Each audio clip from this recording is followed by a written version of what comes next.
Like, I just remember going home and thinking about him for hours. Like, hours, just laying there and just be like, I want him so bad. Like, that is my man. So it's crazy, the power of words, because I mean, years later he would eventually be. That's why sometimes when you want something, sometimes you just gotta let it go. It might come back, and when it comes back, it might take you to a party and you might get shot at. No, don't try to come for me when nobody sent for you, nigga. This not what you want from me. I ain't never had to borrow. I spend like no tomorrow. Won't catch me in the daytime, cause it be low-key at the night show. I got that weight, I've been in the gym, and now I could really flip. I probably don't have no business filming this video behind this window. I feel like it's messing up my lighting, but it is what it is. Baby, this gonna have to do. So what's up, faithful gang? Welcome back to my channel. If you new, I'm so glad that you found yourself here. Go ahead, make sure you subscribe, because if you stay ready, you don't never have to get ready. And to my faithfulest gang, welcome back. So today we are doing something different. We are reintroducing story time, except we're gonna do it with our favorite time, mail time. Mail time. Mail time. Mail time. The mail's here. Come on. Bye, guys.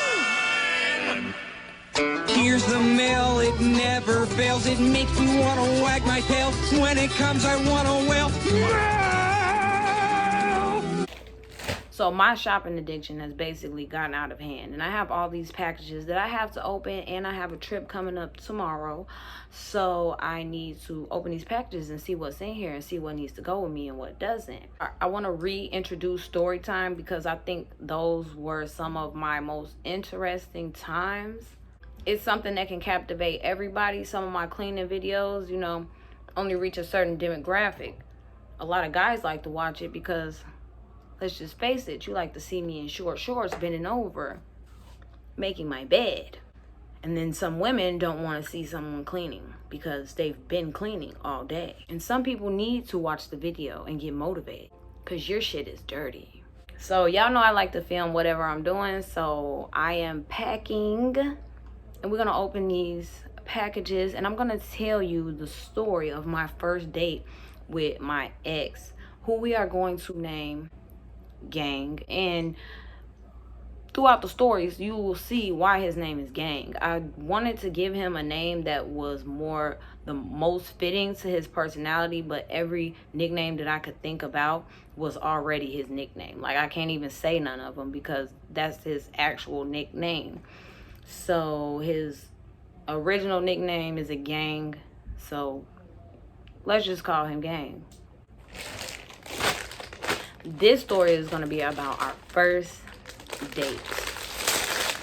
So before I can tell you about our first date, I have to tell y'all how I met him. There's this apartment complex. If y'all know the Plex, if y'all really day ones, y'all know the Plex, but it's this apartment complex they call Little Africa. So I lived around there for a large part of my middle school, high school, like not even half of high school. I went to Hinsdale South freshman and part of sophomore year, but I went to middle school in that complex. So I had moved away. I was just over in the complex, you know, probably looking for trouble, because why would I be over there? So this is my 613. And this video is not sponsored, so I won't be shouting nobody out. But I do want to see what this wig looks like. So I was over there, and me and him ended up meeting each other. I feel like I was over there with my boyfriend at the time. But after I met him, I just thought he was so cute. He was like really light skin, pretty color eyes, like just fine. And he was hood. Like, that is my kryptonite. Like a fine ass hood light skin dude. I don't even like light skin dudes, but if you fine light skin and hood, baby, take me now. I like this wig. It's supposed to be 20 inches. This was on my head. I hate how they do it, like, oh, it's 20 inches because the back is 20 inches. Like, no, I need the whole front to be 20 inches too. I wanted 20 inches all around, baby. 360, 20-inch 360. I was like, wow, that dude is so fine. Like, he's so cool. He hood.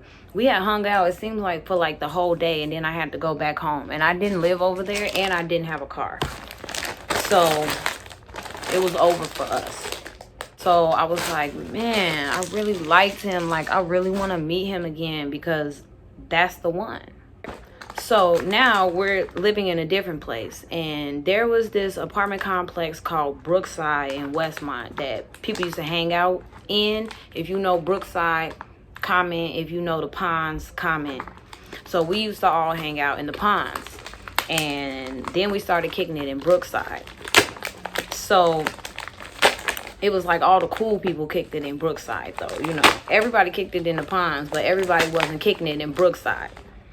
So it was like the real nigga kids. You know what I'm saying? We was young, we was real niggas.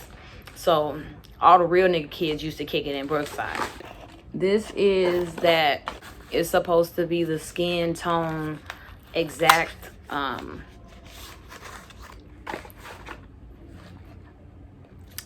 supposed to be that. I can't open this right now. But this is the what is it called? I can't even think of what the fuck is it called. What is it called? That cover up that they are supposed to be able to match exactly to your skin. So in another video we'll try it out, but for right now I'm not trying to break another nail opening it. And I had got this what the hell is this? It's a multi-use perfecting concealer, so you can use it probably to make your eyebrows perfect. You can spot use it, you know. And then they sent me a free gift, I guess. And it's some liquid eyeliner. So I already have some liquid eyeliner, but okay, since I'm packing, I won't have to look for mine. I'll just throw that right in the box. If anybody is wondering about this too, because you always see it, but you don't see a price, and I feel like you don't see a price until you go through the routine to pay for it. This is actually $82, about $82. And this, I forgot how much it was, but this shit is expensive. So if you don't like it after 14 days, you can send it back. Woke up like this foundation and the Fuck It, I'm Flawless concealer and a liquid eyeliner. So yeah, that stuff's expensive, but I got it because, you know, I'm addicted to buying shit off the internet. That's why I be needing to just let my phone die for a couple days, because if not, like, I'm gonna buy up the world. So back to our story. We all was kicking it in Brookside. Then all of a sudden, this guy pops up. Gang pops up in Brookside one day, and we're all kicking it in the same place. So I feel like these should be two different videos, because it's gonna be too hard for me to open this mail and tell you. Let me pause for a second. Okay, first of all, let me show you what I got. I got this book. It says Be Here Now. Be Here Now. And this book is supposed to help you to basically focus on the now, because a lot of times we mess ourselves up with focusing on the future or what you think you can see, and you need to focus on the reality of what you see right in front of you. So this says, I am the Lord, thou shalt have no other gods before me. Hit home that fast. He ends up over there on Brookside. We're all kicking it, and like, I'm just like Helga, you know what I'm saying, in the back. What's that you say? I dance divinely. My eyes are lovely. You never seen a more beautiful girl. I knew you couldn't fight your true feelings. Like, I am in love with this nigga, but I never let him know. But I'm like, I just have to let him know. Like, we kicking it every day. Like, he is so nice to me. If I ask him for some money, he give me some money. He popped up on Brookside. I was probably like 15. So he was about, I was about 15. So he was like 17 at the time. If we was ever somewhere and he like, oh, do you want something? You know, he buy me my stuff. So I'm just like, well, I'm obviously in love with this nigga. Not obvious, because it wasn't something that everybody could see. What's that you say? Like I said, I was Helga in the cut with it. This dude being extra nice to me, like, so, like, I want him to be mine. But I didn't know how to tell him, so this was back then when cell phones had really started getting big. My mother was a single mother, so I didn't have a cell phone until later on when I was 15 and old enough to get a job and buy my own cell phone. I was a sophomore in high school. I had stole his phone number out of my big cousin's phone. That's weird. When I would go to school, I would go to the library and I would go on this app where you can text people, and I would text him messages, and it was like secret admirer messages. So when I found out my friend had got a new phone, what I thought was my friend.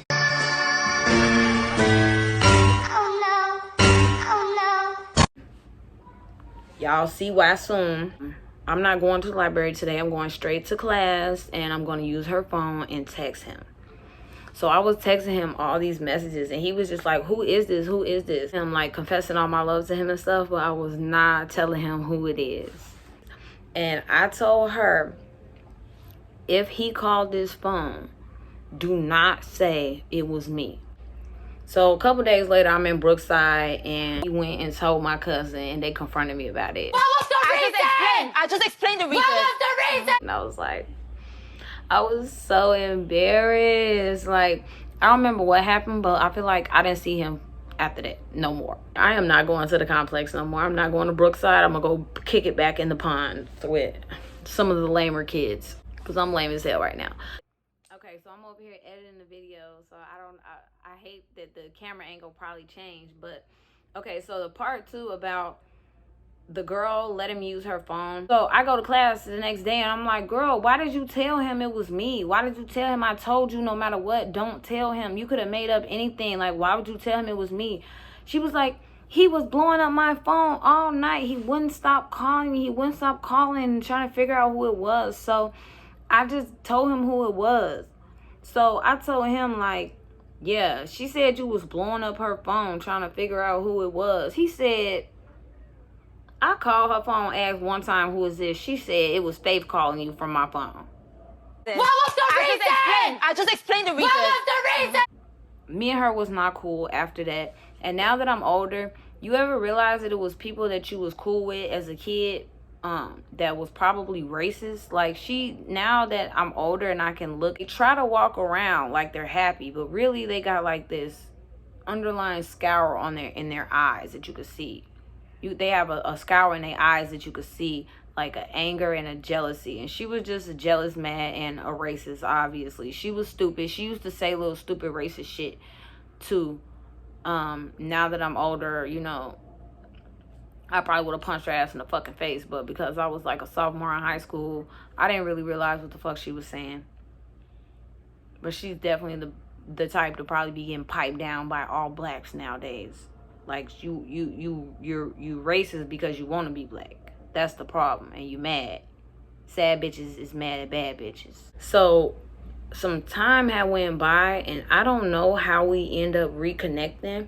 I think he said he asked somebody for my phone number, and he called me, and, you know, like, we just hit it off. He was perfect. He was so cool.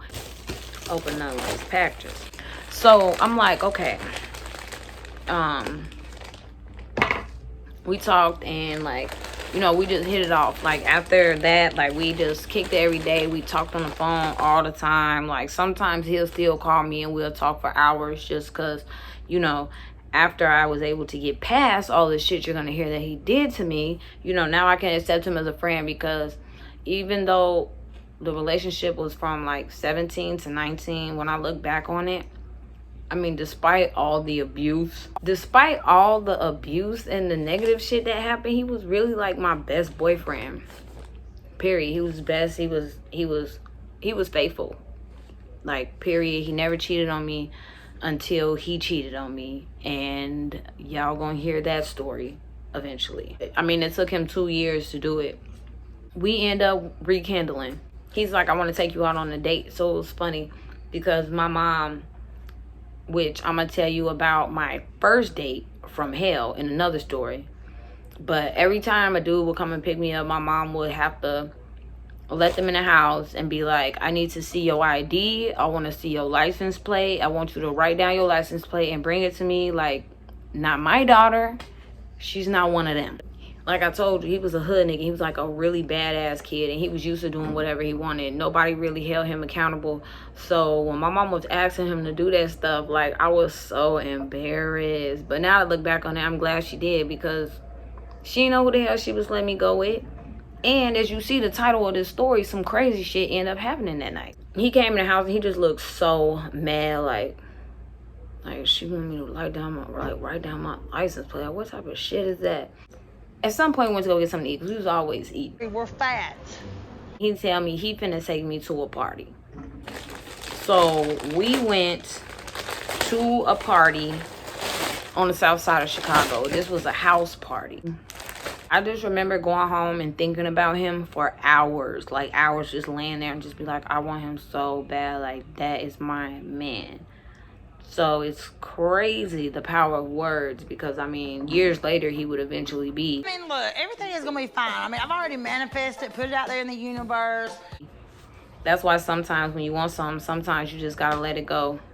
It might come back, and when it comes back, it might take you to a party and you might get shot at. So we go to this party in the hood. Probably Inglewood or somewhere close to there. So we get out the car and we're walking up to the party. Now, it's a bunch of people going in the party, but as soon as we get to the door, all of a sudden we hear shots fired. I'm in the ghetto. I turn around and right across from us is this little abandoned area. It's like it used to be a house there or something, but it was nothing there. And I'm staring at this dude shooting at the house.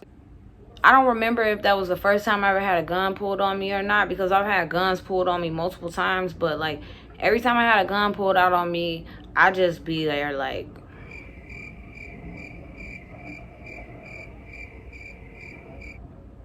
is you gonna shoot me or what?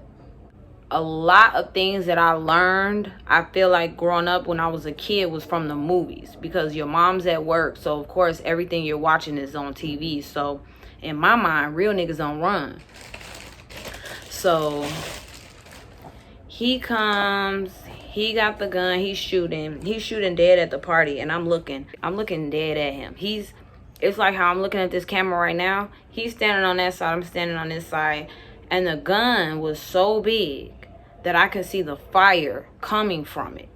Like straight fire. It was fire. It was looked like big ass bolts of fire was coming from the gun. So I'm just like standing there like looking around at everything that's going on. I see some kids, they like not cowering, but they taking for cover behind a car.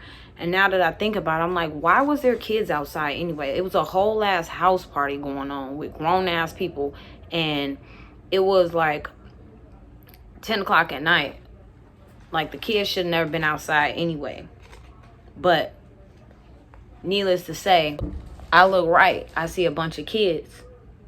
I look left, I see no one. I did walk up on this porch with someone, because remember, this is my first date in the party that he is taking me to. I look downwards, gang is running in a crouched position down the street. Running. I thought real niggas didn't run. That's what I thought. I'm sitting here getting shot at. I'm not dying, nigga. What you running for? So after I see that, I'm looking at dude. Oh, we supposed to run? I jump off the porch. And I started running down the street too.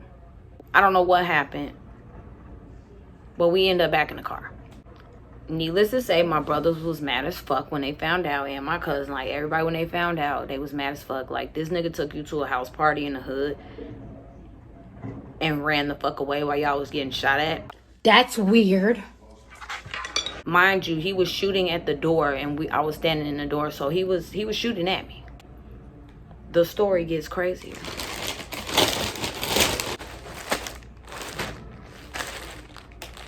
Oh, get close. Get close. You see that? That's how big. That's all I'm saying. I can't help it. I got trick tendencies. So anyway, later on, probably a month, 2 months later, because the way it all ended up happening, basically dropped out of school, went to live with him, and we woke up every morning and went to the block. And we was hustling all day. We was literally on the block all day. We'll leave, we'll go home when the sun was coming up, go to sleep till about 10, wake up, and go back to the block every day. We was going to the block, but we was staying in the suburbs with his mama. This is a book that I have been reading. If you don't like to read books, you should listen to audio books, but you should definitely get into reading, because the shit they put on TV is bullshit. Ain't nothing on, ain't nothing to watch. And that's why a lot of times you're wondering why you feel depressed, unfulfilled, and empty inside, and it's because you're not filling yourself with anything. You have to fill yourself with knowledge and with information and things that are actually going to help you to succeed. Don't just be reading scary books, or like, any book is not a good book. All books ain't good books, just like all TV shows not good TV shows. Get you a book that's going to uplift you, motivate you, and help you. If you're already always uplifted, motivated, okay, then get you a bullshit book, because you obviously need to take a break. Get y'all a book, baby. Trying to put you on game. I'm sitting on the block. He goes somewhere. I don't remember where he went. And this dude come up to me and it's like, hey, is you finna be sitting here? And I'm like, yeah. And he like, can you hold my gun? So I'm like, okay, cool. So he put his gun in my backpack. From there, he used to always give me his gun to hold, because, you know what I'm saying? From there, after niggas seen me hold his gun, then all the niggas wanted me to hold their gun and shit. It's always been bad, but it's not as bad as it is right now.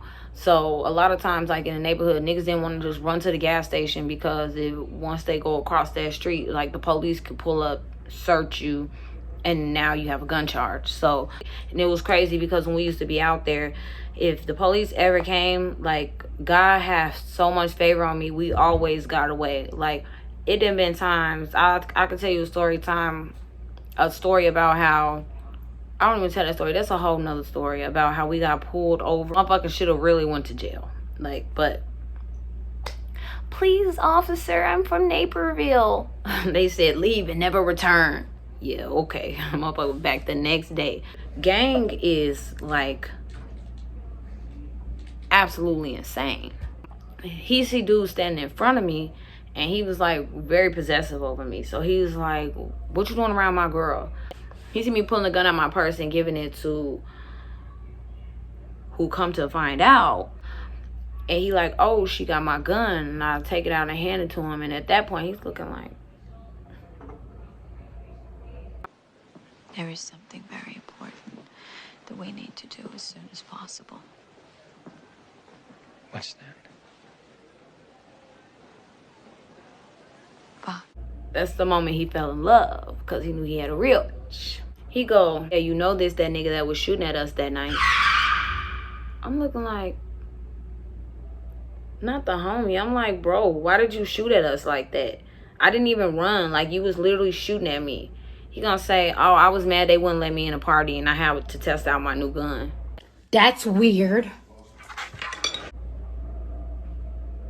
Just like that, nigga. Then gang like, don't worry about it, because I already talked to this nigga, but yeah, that was him. Can you believe that? I'm like, nigga, is this the big ass fucking gun that you was shooting at me with? Like, now I am carrying the motherfucker, because that shit was big as hell. I used to always have big ass guns. Like, every time I don't talk to gang for a long ass time, and then I talk to him, he always like reminiscing and shit. He'd be like, yeah, you used to be on the block with them big ass guns. So he always, every time he get around somebody new and he's talking to me, he like, yeah, this the ex I was telling you about. The one that used to be on the block with the big ass guns. That is the story of our first date. Needless to say, I dated him for 2 years after that because obviously I was mentally unstable as well. Make sure y'all tune in. If you like my video, make sure you do physically. Also, make sure to be subscribed because if you stay ready, you don't have to, you already know, get ready. You're gonna be ready. When I drop these videos, you're gonna be the first one to know. You're gonna have the juice before everybody. Y'all better tune in for the juice.